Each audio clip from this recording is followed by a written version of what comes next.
Hey adventurers! So today's a little bit of a different video and I have some exciting news. So for the past 6 months, my personal goal with reading was to read every book in my bookshelf before adding to it.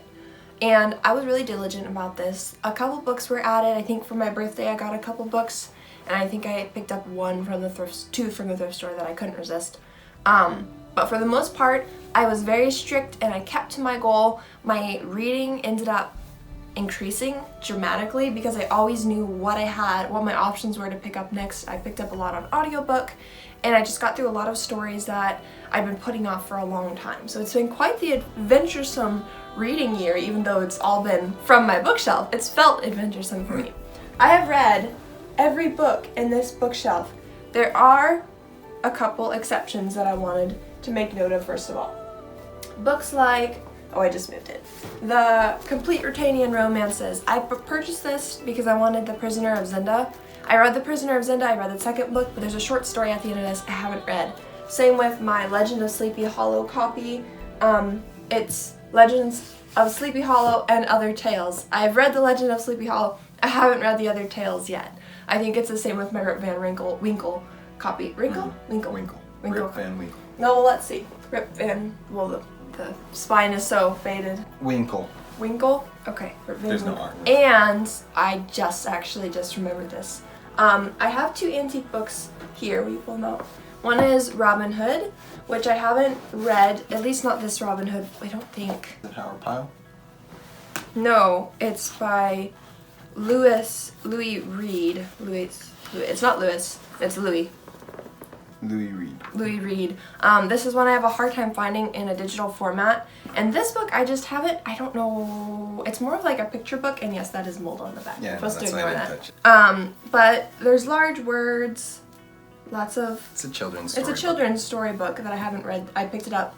Like I said, they're both antique books and I do plan on reading them, but I have to find the right time for them because I don't want to tote, like I can't put this won't fit in my purse, and I don't really want to tote around something so fragile. Those, I think, are the main exceptions. Books with a lot of stories in them. I think I have the Full Time Quartet by Madeleine L'Engle, and I think I've read everything in that except for the very last one because I lost interest after the second two. So I've been working really hard on this though, and I have a dictionary down here. I haven't read that, I admit. So, having gotten through my whole bookshelf, I'm really excited to start branching out and reading new stories, being able to go to the library and pick up a book and just read that book if I wanted to. And I can go to the thrift store more and buy more books. But for the month of June, I had T pick all of the books I'm going to read for the month of June, since I've kind of I've hit my expectation.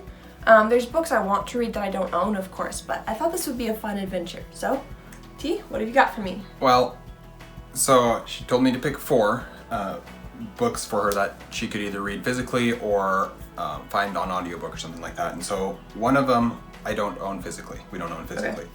So that one you'll have to either buy, or I'll buy, or we'll find it on audiobook or something like that. Library. But it shouldn't be an issue. And then the other 3 I have.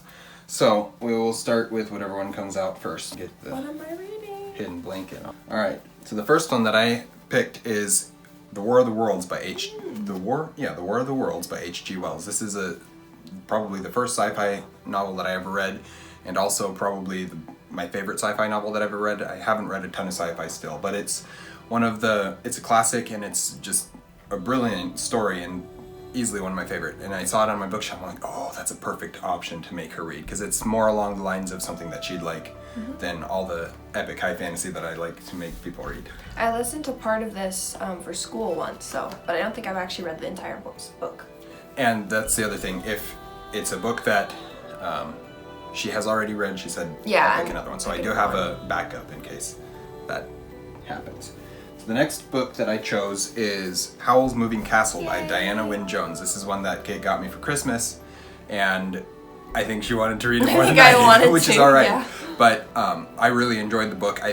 It wasn't my favorite book of all time, but I really enjoyed a lot of what it was doing, and the middle grade feel of it really helped me just to blow through it really quickly, and I really appreciated that. So, knowing that that's one that she wanted to read, I picked it for her. Oh, I didn't know the main character was a girl. Yeah. That's cool. I thought it was a boy, because Howl'S, and I just assumed. Number 3 is the second book in the Wingfeather saga, which is North or Be Eaten. I don't own this one. I only own book 1. Kate also owns book 1. Mm-hmm. So this is the one that she'll have to get on audiobook or something like that, and that's fine. That'll be good.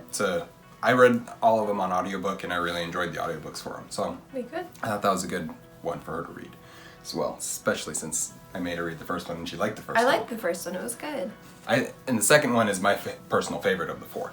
And then the last book that I picked is Mrs. Mike by Benedict and Nancy Friedman. This is a historical fiction, which... Like this. No, that's not true. This is a historical fiction, which historical fiction is Kate's favorite genre, so I figured if I can fit one in there, that would be perfect, but I couldn't come up with a good one, and then I remembered about this one. I was like, oh, that's a good one for her to read. She may not like it, and that's fine. I went into this one not expecting to enjoy it, or not caring if I read it, actually, is more of what it was. But then, as I was reading it, it was fine, and then it ended, and I was like, man, that was a really good book.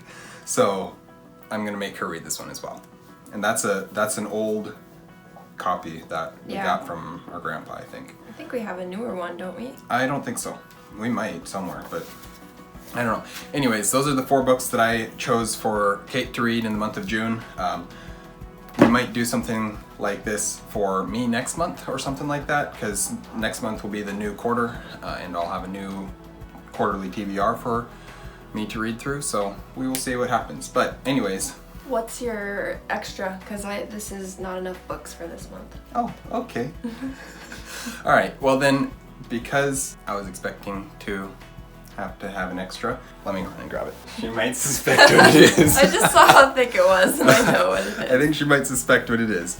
But as I've already announced, and so it should be known to the channel, I am doing a buddy read for Dawn of Wonder by Jonathan Renshaw in the month of June. So if she wants to, and if she gets to read this book, this will be her 5th book that she has to read. It's a big, chunky boy. I think it's like 703 pages or something like that. It's less than Dune. It's less than Dune.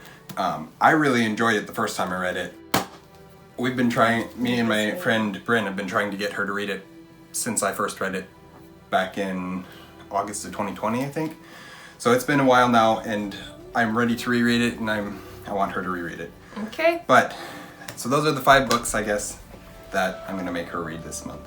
Sounds good. So we have Dawn of Wonder by Jonathan Renshaw, Mrs. Mike by Benedict and Nancy Friedman, Howl'S Moving Castle by Diana Wynne Jones, and The War of the Worlds by H.G. Wells, along with North or Be Eaten by Andrew Peterson.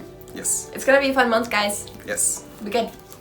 And we look forward to seeing how this goes for her. I like how when I finally have the freedom to read outside my bookshelf, I'm like, someone has to tell me what to read. I'm so looking forward to being able to walk through the library and like read synopsises of books and being like, oh, I want to read this book, and then just be able to take it home and read it. I'm so excited for that. Thank you all for watching an Erudite adventure. I hope you enjoyed this. It's a fun video for me because it marks a lot of progress in my reading world. I got through a lot of classics this spring. That's good. Classics are good. Yeah, encourage you to read your TBR. It was fun. Yes. We post videos every Monday and Thursday. We have our social medias linked in the description down below. Thanks for watching. Stay warm.